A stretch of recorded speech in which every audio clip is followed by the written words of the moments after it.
승리하실 수 있게 되기를 축복합니다. 아멘. 자, 이제 오늘 우리가 함께 다루게 될 큰 주제는 인간의 부패와 하나님께로 회심과 그 회심이 일어나는 방식에 대해서 이제 배울 건데요. 그러니까 뭐 주제부터 들었을 때 여러분들이 좋을 각오를 하시면 안 됩니다. 그러니까 쉽게 생각하시면 인간의 부패, 그죠? 우리가 부패했죠. 그런데 그 부패된 상태에서 하나님께로 회심, 돌아가는 것과, 근데 그게 어떤 방식으로 이루어지냐, 매우 흥미로운 주제예요. 우리가 이제 도르트 신조를 지금 배우고 있는데, 도르트 신조는 크게 5장으로 이루어져 있습니다. 그래서 우리가 지난 시간까지 2장을 배운 거예요. 1장, 2장. 그러니까 큰 대주제 2가지를 배운 겁니다. 그리고 이제 이 주제들은 우리가 알고 있는 바대로 학론파, 아르미니우스 주의자들이 제시했던 5개 항목의 주장에 대해서 반박하는 그런 내용들이 도르트 신조의 내용인데, 이제 이 도르트 총회가 열린 거잖아요. 도르트라는 그 지역에 총회가 열린 건데, 종교회의가 열린 건데, 이 총회에 모인 개혁파, 우리 선조들이죠. 우리 믿음의 선조들. 물론 학론파도 우리 믿음의 선조라고 말할 수 있겠습니다.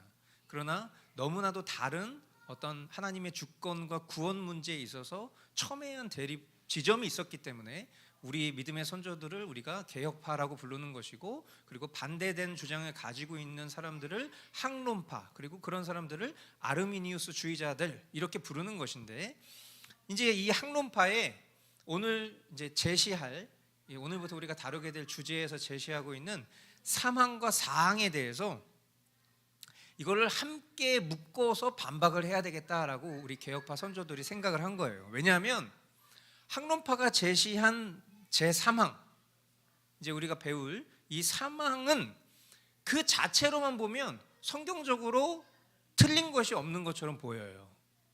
이따가 이제 여러분들 읽어보시겠지만, 그런데 4항을 읽어보면 이 사람들이 4항에서 이런 얘기를 하는 것으로 봐서 3항이 제대로 된 해석과 이해로 말한 것이 아니었구나. 이 사람들이 3항과 4항을 연결해서 보니까 처음부터 어떠한 문제점을 가지고 거기에 맞춘 해석을 하고 있는 것이구나라는 것을 이제 이 개혁파 선조들이 깨닫게 되어서 이제 이 학론파의 주장에 대해서 오늘부터 우리가 배우게 될 내용들로 반박을 하는 내용입니다.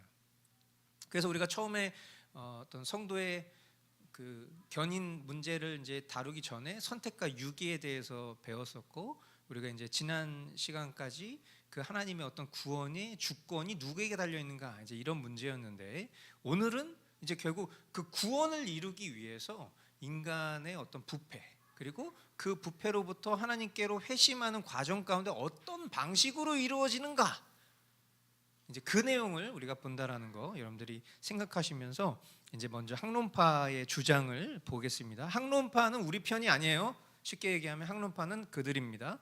자, 그들이 어떤 주장을 하는가? 자, 3항의 내용을 보시겠습니다. 우리는 사람이 스스로 구원에 이르는 믿음을 가지지도 않으며. 괜찮죠? 그죠? 학론파가 지금 얘기하는 거예요. 우리는 사람이 스스로 구원에 이르는 믿음을 가지지도 않으며 배교와 죄 가운데서는 스스로 생각해낼 수 없기에. 갑자기 이 사람들이 각성을 했나? 진실로 선한 그 어떤 일도, 이를테면 구원에 이르는 믿음, 그런 일도 하지도 않고 하려고도 않는다는 것을 믿습니다. 너무 감사한 일입니다. 그죠? 이 학론파가 이런 얘기를 하고 있는 거예요. 그러나 또한 사람이 바르게 이해하고 묵상하며 진실로 선한 일을 하고 또 하려고 하기 위해서는 하나님께서 그리스도 안에서 성령을 통하여 그를 거듭나게 하셔서 이해와 감정과 의지와 모든 능력이 새롭게 됨이 필요하다는 것도 믿습니다. 이야, 대단한 발전 같아 보입니다. 그러면서 말씀을 인용합니다. 나를 떠나서는 너희가 아무것도 할 수 없습니다 하고 하는 요한복음 15장 5절에서 그리스도의 말씀에 따른 것입니다. 그러니까 아까 말씀드린 것처럼 사망만 보면 아무 문제가 없었다는 거예요. 그러니까 이거에 대해서는 반박을 할 필요가 없었던 거죠. 그런데 이어지는 사항을 보니까 이 사망의 의도가 다소 불건전했다라는 것을 이제 확인하게 되는데, 제가 이거를 프린트를 할 때 밑줄을 치지 말았어야 됐는데 밑줄을 친 거를 인쇄를 해버렸어요. 그래서 여러분들 한번 맞춰보세요 이러려고 그랬는데 답이 이미 나와 있습니다. 안타깝게도. 예, 뒤에 가서 본심이 드러났어요 이분들이. 자, 사항의 내용을 보니까, 자, 사망은 아무 문제가 없어요. 사항, 우리는 중생한 사람이 선행하거나 돕는 이 깨달음과 그에 따른 협력하는 은혜가 없이는 선을 행하는 것과 악으로 향하는 모든 유혹들에 저항하는 일을 생각하지도 행하지도 못하며 하려고도 할 수 없는 한 이 하나님의 은혜가 모든 선한 일들의 시작과 진행 그리고 마침도 된다는 것과, 그러므로 생각할 수 있는 모든 선한 사역들과 행위들이 그리스도 안에 있는 하나님의 은혜에 돌려져야 한다는 것을 믿습니다. 여기까지도 아무 문제가 없어요. 그러나 이런 은혜의 방식과 연관하여 이 은혜는 저항할 수 있습니다. 왜냐하면 사도행전 7장과 다른 많은 곳에서 중생한 자들이 성령을 저항했다는 많은 사실들이 기록되어 있기 때문입니다. 이렇게 얘기를 했어요. 이들의 주장을 이제 간단하게 말하면 이겁니다. 그러니까 하나님께서 인간에게 은혜를 주시지만 우리는 불가항력적 은혜를 믿는 거죠. 그런데 이들이 이제 여기서 대립된 내용을 이야기한 건데, 하나님이 인간에게 은혜를 주시지만 그 은혜에 인간이 저항할 수 있다 없다? 저항할 수 있다라고 이들이 주장을 하는 거예요. 그러니까 아르미니우스 주의자들은 그리스도께서 십자가에서 죽으신 것은 모든 사람, 이분들은 이제 보편 구원론을 주장하시는 분들이잖아요. 그러니까 제가 요즘에 어떤 이제 유튜버 하시는 목사님의 구원론에 대한 어떤 강의를 살짝 엿봤는데, 이분이 이제 기독교가 얘기하는 구원론을 5가지로 이렇게 정리를 하시더라고요. 그런데 그 중에 5번째의 보편 구원론을 딱 얘기를 하시는데 설명을 50%만 하셨어요. 그러니까 뭐라고 얘기하냐면, 예수님이 십자가에서 죽으신 것은 모든 사람을 구원하시기 위함이다 까지만 얘기한 거죠. 근데 사실 우리 기독교 구원론 중에 이런 구원은 없어요. 그러니까 지금 여기서 얘기하는 아르미니우스 주의자들도 예수님이 모든 사람을 위해서 죽으셨다는 것을 얘기하잖아요. 강조하잖아요. 하지만 그 구원의 적용은 사람의 자유의지로 선택할 수 있다는 걸 얘기하지, 그냥 예수님이 모든 사람을 위해서 죽으셨다, 그러니까 우리가 예수님을 믿을 필요가 없이도 예수님은 모든 사람을 위해서 죽었기 때문에 구원받았다라는 것을 기독교 교리가 얘기하고 있지는 않아요. 그러니까 절반만 얘기하셨어요. 그러니까 되게 좋은 얘기를 많이 하시는 분인데 좀 오해될 만한 그런 이야기를 좀 하시더라고요. 근데 분명한 것은 아르미니우스 주의자들도 예수 믿을 필요 없다 이 얘기를 하는 게 아니에요. 구원의 기여도를 얘기했을 때 우리는 하나님이 100%인 거지만, 아르미니우스 주의자들은 하나님의 구원, 즉 예수 그리스도를 통한 그 대속이 적용되는 지점에서 인간이 선택할 수 있다라고 얘기하기 때문에, 그게 퍼센테이지로 얘기하면 뭐 50대 50일 수도 있고 70대 30일 수도 있고 99대 1%일 수도 있고, 어쨌든 사람의 의지를 그 구원의 문제에 적용시킨다는 것이 우리와 다른 점이지, 아르미니우스 주의자들이 보편 구원론을 말한다고 해서 그냥 우리가 예수님 믿지 않아도 예수님 모든 사람을 위해 죽으셨기 때문에 우린 다 구원받아, 이거는 아니라는 거를 여러분들이 꼭 아셔야 돼요. 그러니까 결국은 이 아르미니우스 주의자들이 제일 중요하게 생각하는 건 뭐예요? 자유의지를 제일 중요하게 생각하는 거죠. 그러니까 구원이 인간의 손에 달려있다, 그들이 구원을 받기로 결정할 때에 그들은 구원받을 수 있다라는 것이 이제 아르미니우스 주의자들의 핵심입니다. 핵심 주제예요. 그러다 보니까 이제 이 도르토 총회에서는 이 사람들의 주장을 곰곰이 이제 들여다 보니까 오류가 있다라고 생각한 거죠.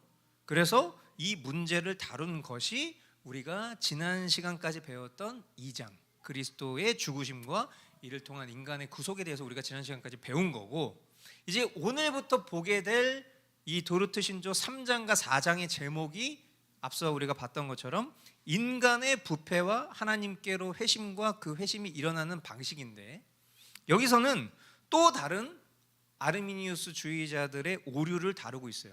그것이 바로 믿음과 회개가 부분적으로 사람의 능력이다라는 오류예요. 그러니까 결국에 지금 전반적인 포커스는 뭐냐면, 우리는 하나님이 하시는 일에 대해서 얘기를 하지만 아르미니우스 주의자들은 사람이 하고 있는, 사람이 기여할 수 있는, 사람이 가능한 그런 이야기들을 자꾸 하고 있는 지점이라는 것으로 여러분들이 이해하시면서 계속 들으시면 좋을 것 같아요.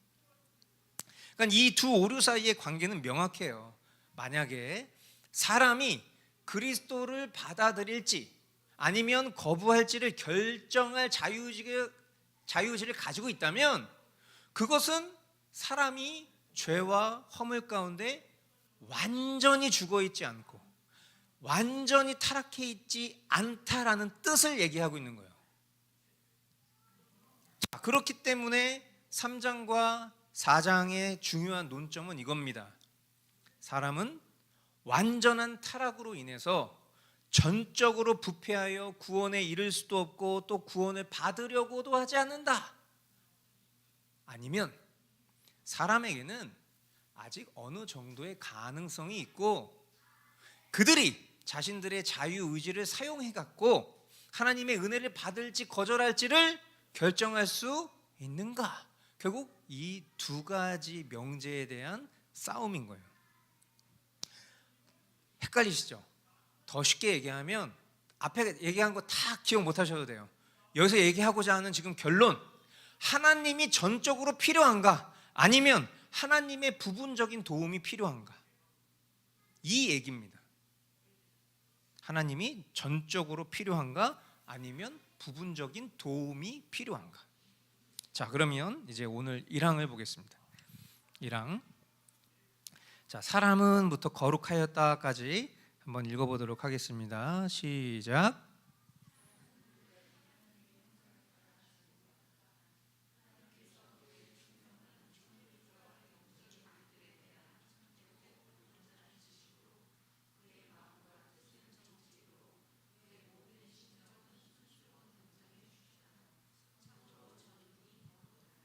아멘. 자, 이 얘기는 결국 뭡니까? 한마디로 사람은 처음에 하나님의 형상으로 지음 받았다는 거예요. 그죠? 거룩하신 하나님과 동일한 거룩한 존재로 창조되었다. 이것을 말하는 것이죠. 그러니까 이것은 우리가 다 알고 있어요. 굉장히 단순한 명제 속에 굉장히 중요한 내용들이 담겨져 있지만 우리는 사실 그 중요한 내용들이 이미 녹아진 명제를 대부분 듣고 이해하기 때문에 우리는 하나님 형상대로 창조되었지, 이 정도 수준으로 이거를 이해하고 있을 가능성이 커요. 근데 여기에서 중요한 게 있습니다. 그게 뭐냐면 본성에 대한 것. 그러니까 저와 여러분들이 하나님의 형상대로 창조되었다라고 했을 때 이 본성, 우리가 가지고 있는 그 본성, 지정의를 이야기할 때 그것이 하나님이 창조하신 것 안에 담겨져 있는 것인지, 아니면 인간이 어떤 하나님이 창조하신 그 형상이 있는데 그 형상으로 출발해서 인간이 어떤 노력을 해서 하나님의 형상을 탑재하게 된 것인지, 여러분 이거 이렇게 생각해 보신 적 있어요? 그러니까 우리가 하나님의 형상대로 창조되었다, 우리는 거룩한 하나님의 모습대로 창조되었다라고 했을 때 그 거룩성 있잖아요. 거룩성. 그 거룩성이 처음에 하나님이 창조하실 때부터 있었다, 아니면 그냥 우리가 이제 뭐 차로 얘기하면 깡통차처럼 그냥 그냥 처음에 창조될 때는 그냥 평범하게 창조가 됐는데 거기서 인간이 어떠한 본성적을 뛰어넘는 노력을 해서 그 거룩성, 그러니까 옵션이죠. 옵션을 탑재하게 된 것인지, 여러분 어떤 입장이세요? 거룩함, 우리의 거룩함을 이야기할 때 거룩함이 하나님의 형상의 창조성 안에 담겨져 있었냐, 처음부터 풀옵션이었냐, 아니면 깡통이었냐.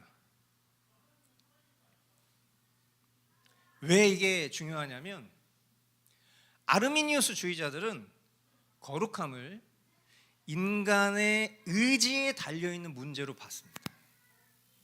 그러니까 인간의 본성, 하나님이 처음에 창조하셨을 때 이게 이 거룩함이 속해져 있지 않다라고 봤어요. 이런 관점을 가지고 있는 사람이 있다라는 것에 여러분들 놀라셔야 돼요.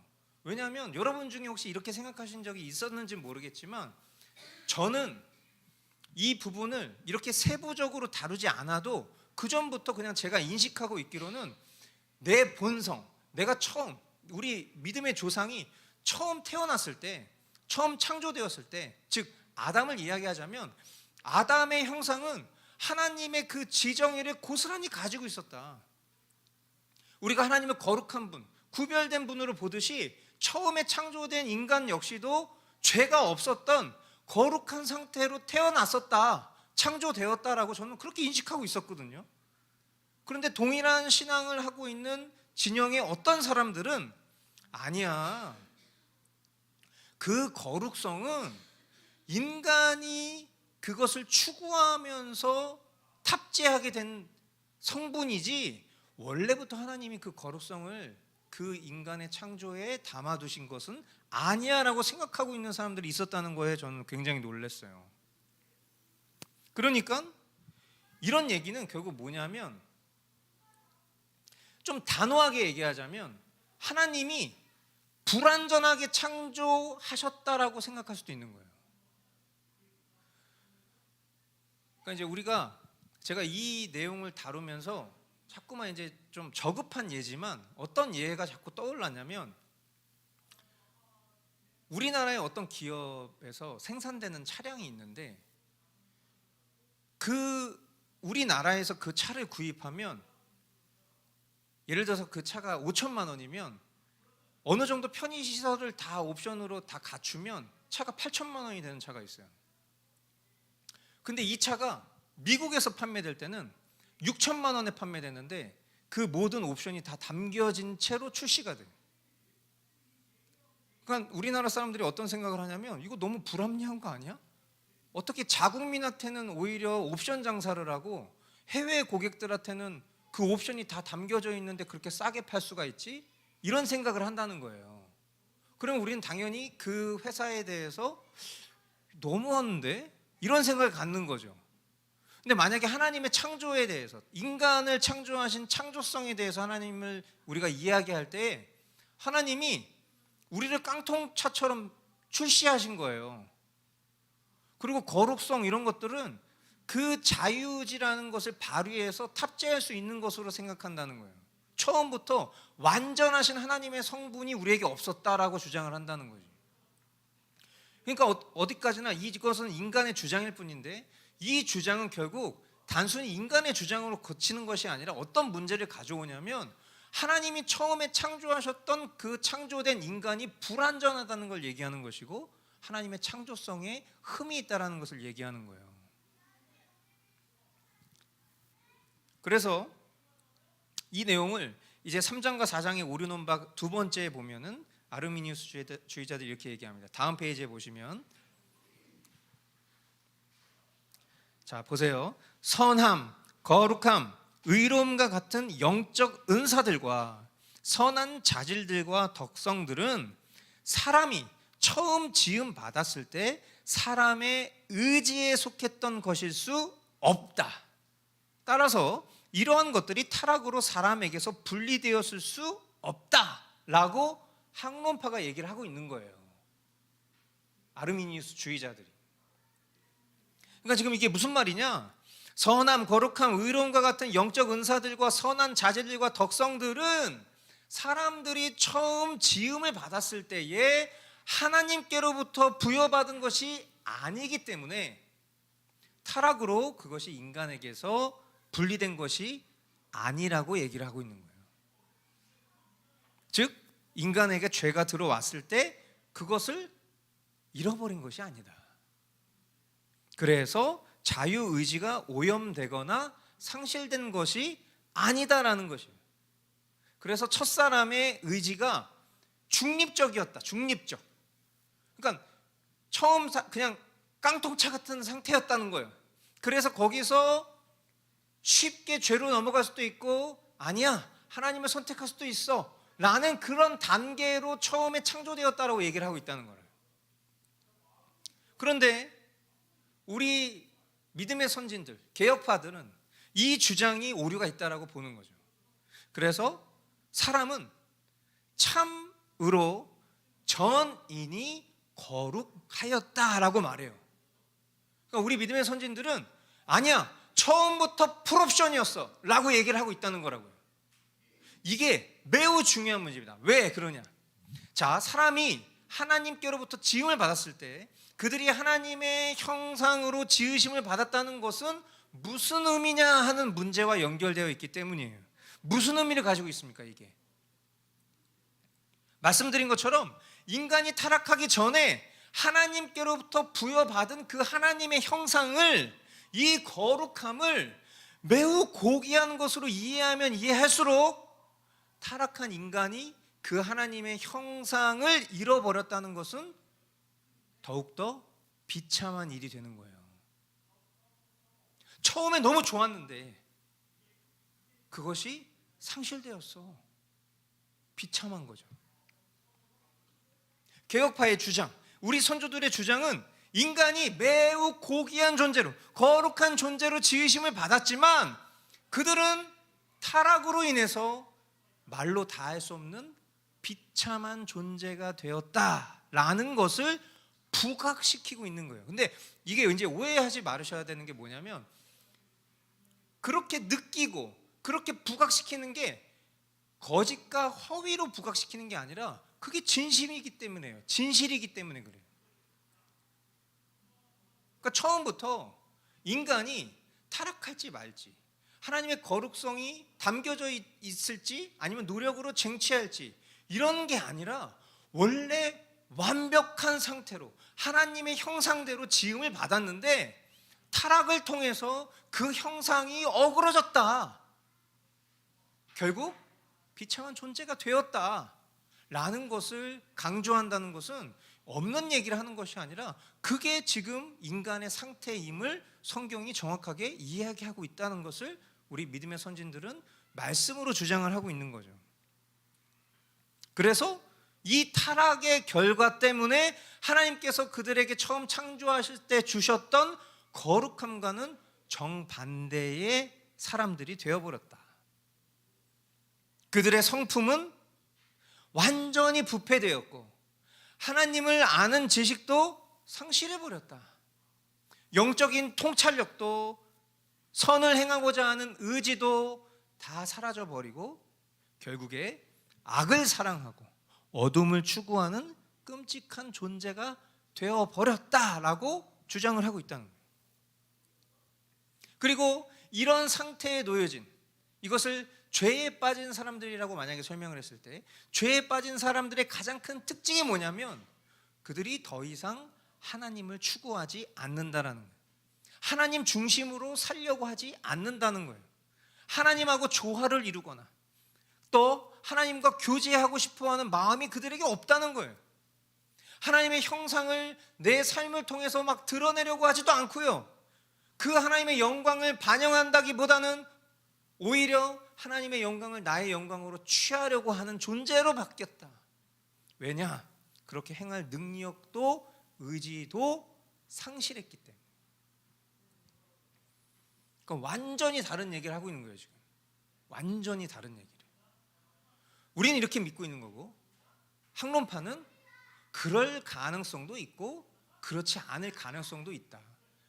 이와 같은 의지는 처음부터 인간에게 없었기 때문에 타락했다고 그 의지가 상했거나 오염됐거나 이것이 왜곡된 상태가 아니라 아예 처음부터 그런 게 없었다, 이렇게 얘기를 하고 있는 거죠.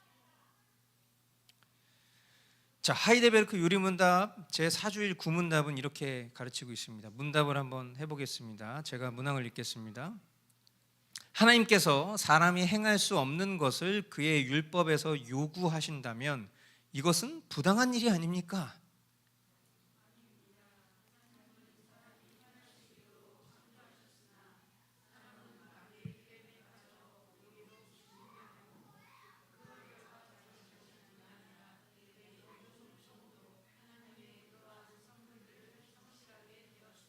네. 자, 벨직 신앙고백서 14장을 보면요. 그 결과 그들은 죄인이 되어 육신적이고 영적인 죽음에 이르렀으며 그들의 삶의 모든 면에서 악하고 왜곡되고 타락하게 되었다. 더군다나 우리 안에 있는 모든 빛이 어두워졌다. 빛이 어둠에 비치되 어둠이 깨닫지 못하더라라는 성경 말씀이 가르치듯이 요한은 인류를 어두움이라고 말한다. 그러므로 인간의 자유의지에 관련하여 인류는 다만 죄의 종일 뿐 하늘로서 주어지지 않는 한 아무것도 할 수 없다는 가르침에 위배되는 것을 우리는 배격한다. 나를 보내신 아버지께서 이끌지 아니하시면 아무도 내게 올 수 없으니라고 그리스도께서 말씀하셨는데 누가 스스로 선한 일을 할 수 있다고 자랑하겠는가? 육신의 생각은 하나님과 원수가 되나니라는 말씀을 이해할 때에 누가 스스로의 의지를 자랑하겠는가? 육에 속한 사람은 하나님의 성령의 일들을 받지 아니하나니라는 사실을 염두에 두고 누가 자신의 지식을 논할 수 있는가? 우리가 나중에 이 벨직 신앙고백서도 배우겠지만 사실 저는 벨직 신앙고백서의 워딩을 되게 좋아합니다. 왜냐하면 저의 것과 비슷해요. 여기도 이렇게 돌려 얘기하지 않고 굉장히 이렇게 크리티컬하게 얘기를 하는데 저는 이 부분이 하이델베르크랑 좀 다른 지점이라고 생각해요. 왜냐하면 하이델베르크는 굉장히 좀 따뜻한 문체고 쉽게 표현이 되어 있는데 벨직 신앙고백서는 하고 싶은 말을 그냥 직구처럼 얘기하는 경향이 있거든요. 때로는 저는 이런 부분들이 필요하다고 생각해요. 근데 지금 여기서 이야기하고 있는 것들이 사람들이 모아놓은 신조라 하더라도 성경은 정확하게 말씀을 하고 있어요. 자, 창세기 6장 5절 읽어보겠습니다. 시작.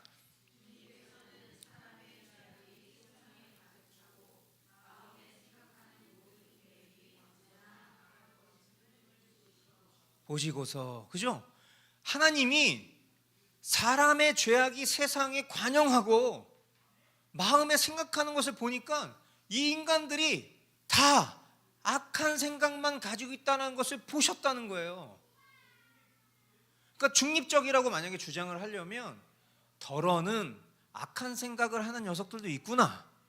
이 세상이 그래도 살만한데 어떤 곳은 좀 어둡구나. 이런 식으로 하나님이 표현하셨어야 되는 게 정상인데 하나님이 보니까 모든 게 악한다. 예레미야 17장 9절 만물보다 더 거짓되고 아주 썩은 것은 뭐라고요? 사람의 마음이니 누가 그 속을 알 수 있습니까? 이런 타락한 본성임에도 자유의지가 악해지지 않았다라고 믿고 그리고 그것을 그 자유의지를 의지해서 구원의 가능성도 그 자유의지에 의탁한다? 한마디로 얘기하면 뭡니까? 내가 하나님께로 돌이킬 수 있고 내가 구원을 쟁취할 수 있어 라고 믿는 것이 가능한 일이냐는 거예요.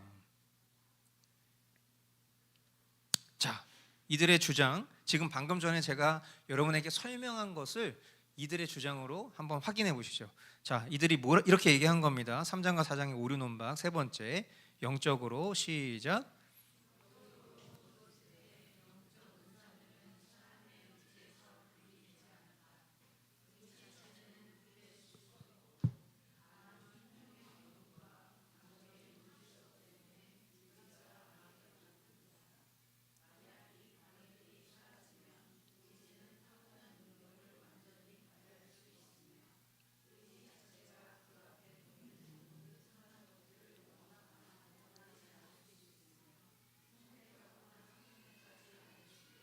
네.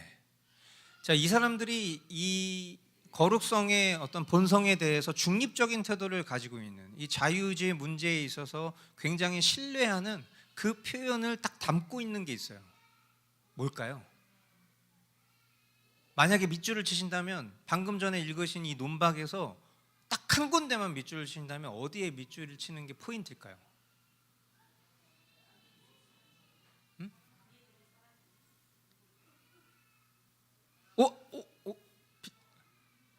비슷했어. 비슷했어. 아니 포인트는 똑같습니다. 똑같은 얘기인데 그러면 이제 그 표현이 앞에 나오는 거.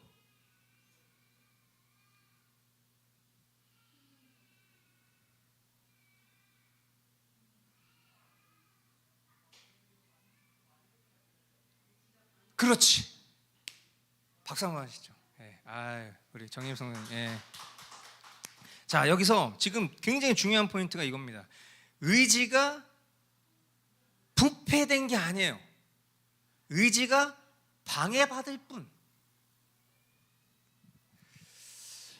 그러니까 제가 이제 이걸 보면서 인간의 타락한 죄성이 우리의 일상에서 발현되는 것도 굉장히 비슷해.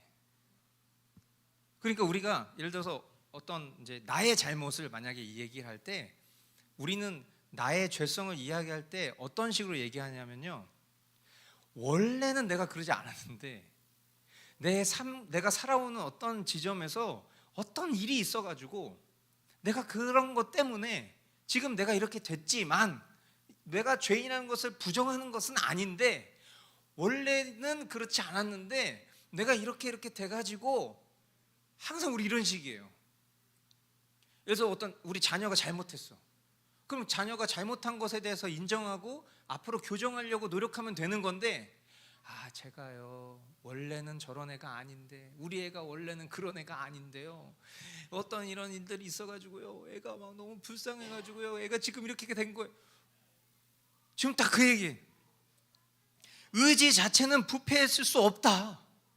다만 뭐 때문이라고요? 총명의 어둠과 감정의 무질서 때문에 의지가 방해받을 뿐. 그 원래 의지는 되게 우리 의지는요 굉장히 원래 자유롭고 좋은 애였어요. 그런데 그 자유의지가요 지금 총명의 어둠과 무질서 때문에 잠깐 지금 좀 방해받고 있는 것 뿐이에요. 만약에요 그 방해들이 사라지잖아요.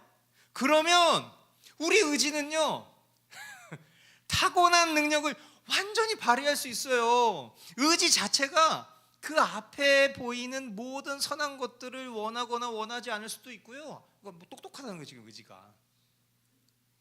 그래서 선택하거나 선택하지 않을 수도 있는 거예요 우리 의지가요. 딱 그 얘기예요 지금.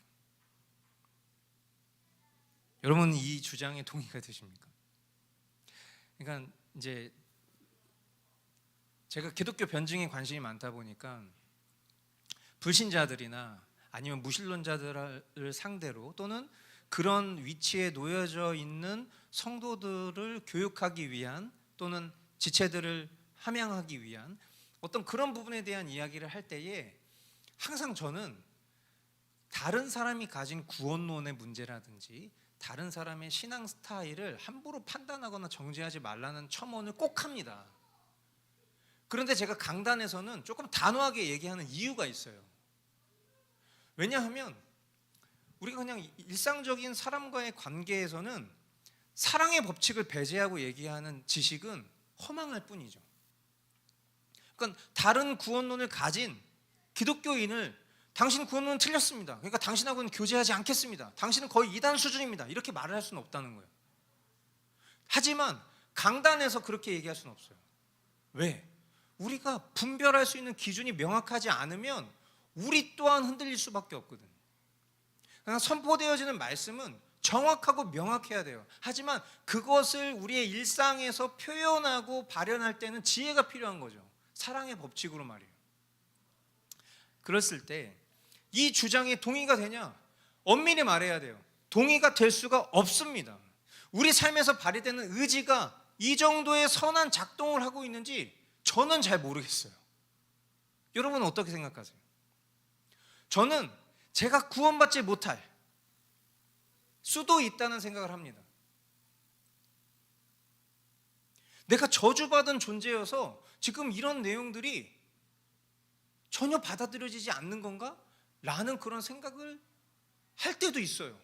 아니 어떻게 이런 동일한 인간이 동일한 어떤 신앙을 가지고 있는데 이렇게 생각을 할 수 있지? 자유의지를 이렇게까지 의지할 수 있지? 내가 구원받지 못해서 저 자유의지에 대한 이해함이 없는 건가?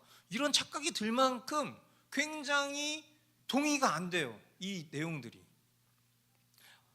의지가 조금 방해받을 뿐 회복하고 치유해서 결국 완전히 발휘할 수 있는 존재가 있다라고 얘기를 하는 건데 이 얘기는 구원론에 있어서도 완전 성화도 가능하다고 얘기하는 거거든요. 지금 저는 전혀 동의가 안 돼요. 그런데 다만 저만 동의가 안 되는 게 아니더라고요. 우리 개혁파 선조가 이렇게 얘기를 합니다. 자, 여러분 다시 앞페이지로 가셔서 우리가 아까 읽지 않았던 아래 단락을 읽어보도록 하겠습니다. 그러나부터. 그러나 사람은 마귀에게, 시작.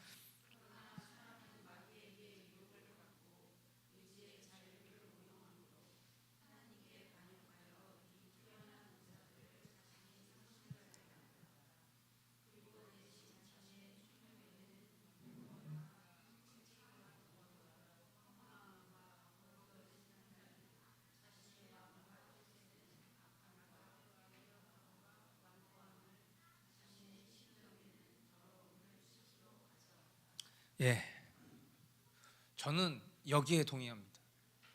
왜 동의하냐면 제 감정과 경험과 느낌이 여기에 일치되기 때문이에요.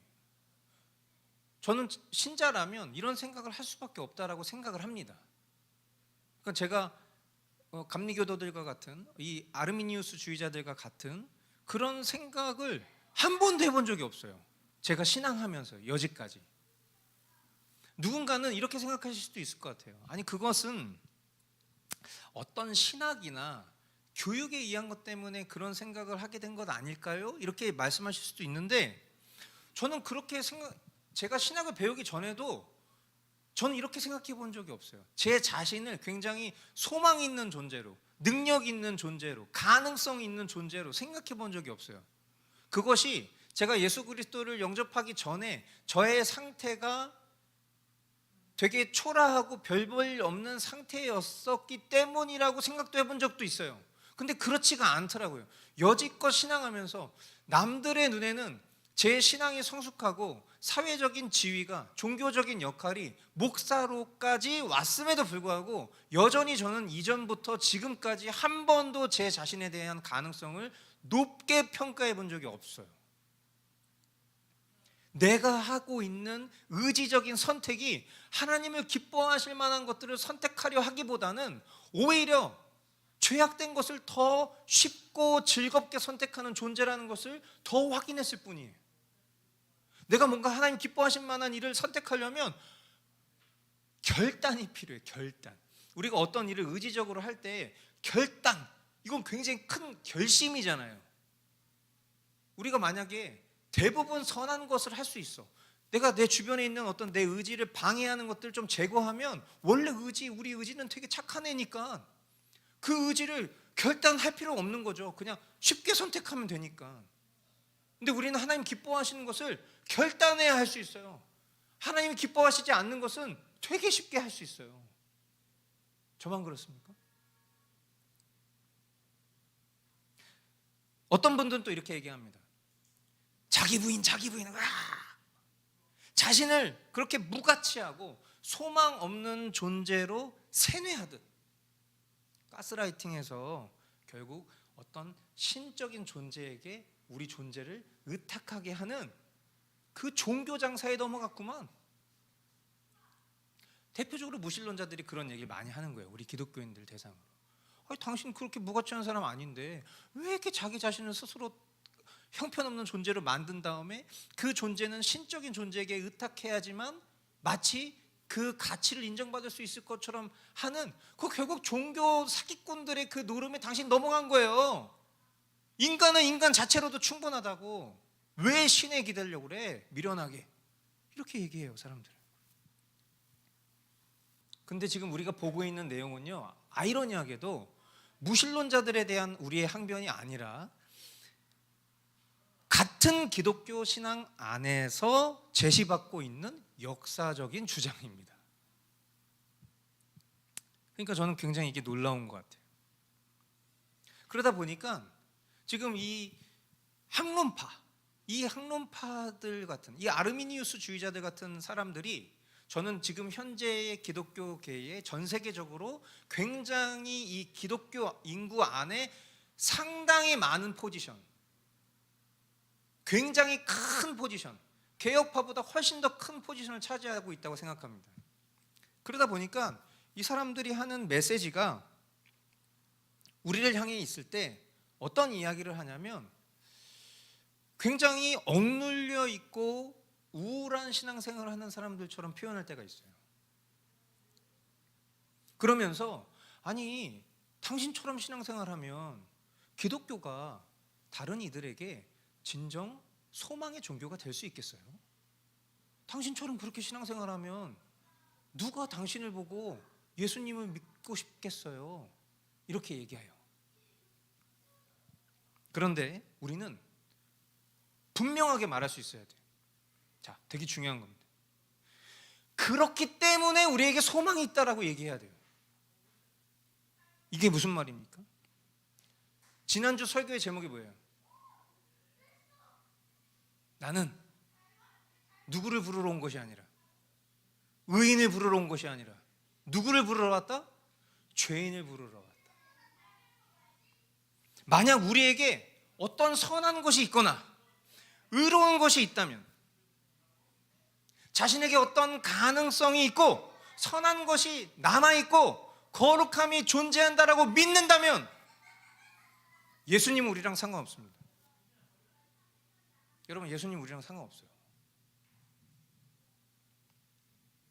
우리가 정직하게 우리 자신을 돌아보잖아요.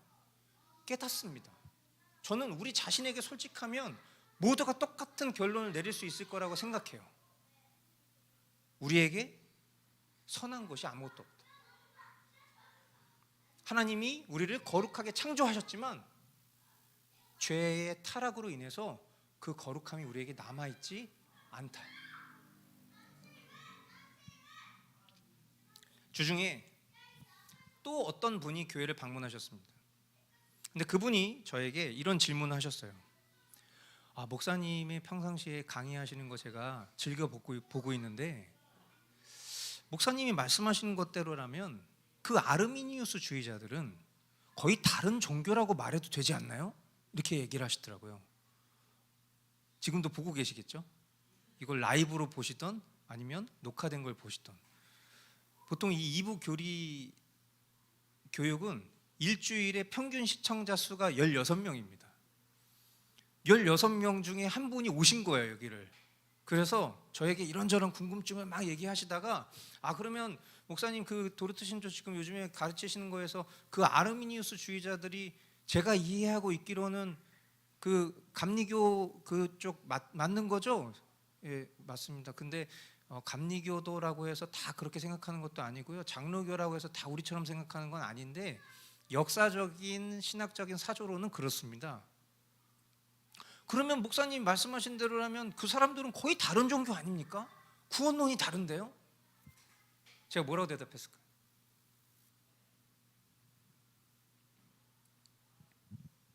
저는 아까 얘기했던 것처럼 사랑의 관점에서 얘기했어요. 제가 심판자가 될 수는 없기 때문에 기본적으로 성경이 가지고 있는 구원론과 제가 믿고 있는 구원론에 있어서 구원은 철저하게 하나님께 속해 있고 인간은 아무런 능력이 없다라는 것을 이야기했어요. 그런데 도르트 신조에서는 이 부분에서 단호하게 얘기합니다. 아르미니우스는 자연스러운 종교다. 이게 무슨 말이냐? 아르미니우스주의는 하나님의 계시 없이 인간이 만들어낸 종교다. 하나님의 계시 없이. 그러니까 성경을 근거하고 있지만 그들이 주장하는 성경이 그들의 주장을 내세우기 위한 근거일 뿐 그 하나님의 말씀으로 이끄심을 받는 교파가 아니라 그냥 그들이 만들어낸 종교다.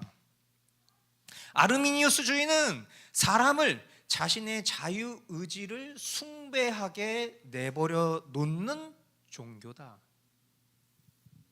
아르미니우스주의는 예수 그리스도의 복음을 받을지 말지를 사람이 결정하는 종교다. 이 도르트 신조를 해설하신, 우리가 처음에 도르트 신조를 보기 전에 제가 태국에 있을 때 여러분들이 2부 교리 교육 때 영상 보셨죠? 그 영상에서 그 목사님이 하신 말씀이 이렇습니다. 근데 저는 이 목사님의 주장에 동의합니다. 물론 제가 반대의 생각을 가지고 있는 분에게 이런 말로 공격을 하고 싶진 않아요. 그러나 적어도 여러분들에게 있어서 제가 동의를 구하는 게 아니라 저는 이것을 믿습니다. 안타깝게도 이런 교리가 오늘날에도 여전히 기독교 안에 복음주의라는 이름으로 여기저기 섞여 있다고 생각해요. 그래서 많은 신자들은 본인이 어떤 믿음의 방향으로 가야 될지 헷갈려요. 장로교회 갔더니도 이렇게 얘기해, 감리교회 가는데도 이렇게 얘기해, 침례교회 가는데도 이렇게, 색깔이 하나도 없어요. 구원에 대해서 정확하게 얘기하시는 분이 없어요. 그냥 구원에 대해서 예수 그리스도를 믿으면 됩니다. 여기에서 일어나는, 지금 우리가 배우고 있는 내용입니다. 인간의 부패와 하나님께의 회심과 그 회심이 일어나는 방식, 이런 거를 이야기하는 것 자체가 무가치한 거라고 생각해요. 왜 그렇게 교회에서 신학을 가르쳐요? 왜 그렇게 성경 공부를, 왜 이렇게 교리를 배워? 그거는 옛날 어떤 중세 시대의 전유물 아닙니까? 이렇게 얘기하시는 분들이 되게 많아요. 그 이유는 간단해요. 이 가치를 중요하게 생각해 본 적이 없는 거예요. 우리가 예수 그리스도를 생명의 주인으로 믿게 되는 그 과정 속에서 일어나는 생각과 마음에 대한 경로를 우리가 한 번이라도 제대로 탐험해 본 적이 있습니까? 이런 내용들을 알기 전까지. 그러니까 결국 맹목적으로 교회에서 봉사하고 충성하고 헌금 생활 잘하고 그냥 교회 새벽 예배, 수요 예배, 금요 철야, 주일 1, 2, 3, 4, 5, 6 그냥 그거 열심히 섬기면 그냥 그것으로 충분한 거고, 그 이외의 삶 속에서 일어나는 그 어떤 일들도 우리가 제대로 된 고민을 해본 적이 없다고 생각해요. 물론 우리가 100% 신앙생활 잘하고 있고 완벽하다라고 얘기하는 것은 아닙니다. 그러나 적어도 이 지식이 하나님께로 향한 바른 믿음에 유익을 줄 거라고 저는 확신해요. 그런 측면에서 지금 우리가 다루고 있는 이 내용들은 우리를 헷갈리게 하기보다는 더 명확하게 해주고 있다고 생각해요. 의인을 부르러 온 것이 아니라 죄인을 부르러 오신 그 예수님과 관계할 수 있는 기본적인 조건, 저는 무익합니다. 저는 아무것도 아닙니다. 제가 할 수 있는 선함은 없습니다. 저는 죄인입니다 라는 고백을 더 선명하게 해주는 것에 도움이 된다고 생각해요. 예수님은 심령이 가난한 자는 복이 있다 하셨습니다. 아멘. 여러분 복 좋아하시잖아요. 복 받으려면 내 심령이 가난함이 있어야 돼요. 심령이 가난해야 되는데 가난하지만 지금은 우리 의지가 방해를 받고 있어서 내 심령이 가난한 거예요. 우리 의지가요, 이 방해가 좀 해결이 되잖아요. 그럼 복 제가 취할 수 있는 거예요. 우리 이렇게 생각하면 살 수도 있는 거예요. 예수님은 애통하는 자가 복이 있다고 하셨어요. 애통합니까? 내 형편과 꼬라지를 봤을 때 나는 어떻게 이렇게 신앙생활을 계속 하고 있음에도 불구하고 나아지는 게 없지? 하나님을 더 사랑하기로 결심한 그 수많은 결심들은 온데간데 없이 사라지고 오직 이 세상과 나만 사랑하고 있는 조금도 변화되지 않는 이 모습에 애통함이 있어야 된다고요. 의에 줄이고 목마른 자가 복이 있다. 하나님의 그 뜻을 행하기 위한 그 의에 줄이십니까? 목 마르십니까? 우리 보통 이 말씀을 어떻게 이해하고 있어요? 의에 줄이고 목이 마르니 내 잔을 채워주소서. 마치 어떤 에너지가 충전되는 것처럼 생각해요. 의에 줄이고 목마르다는 게. 그게 아니에요. 정말 내 심령의 비참함을 보고 있냐는 거예요. 하나님의 의에 거스르는 내 심령. 하나님의 말씀이 없어도 전혀 목마르지 않아요. 비참하지 않으면 하나님 필요 없는 거예요. 이 세상 그 누구도 그리스도를 완벽히 의지하지 않고서 하나님께로 갈 수 없음을 기억하십시오. 다른 신을 섬겨서가 아니에요. 저와 여러분들이 다른 신을 섬겨서가 아니라 예수님을 온전히 100% 의지하지 않는 것도 결국 다른 신이라는 것을 기억하십시오. 나를 의지하고 내 의지를 신뢰하고 나의 어떠한 가능성을 신뢰하는 자에게 예수님이 뭐가 필요해? 100%. 그러므로 우리는 불가항력적인 은혜를 믿습니다.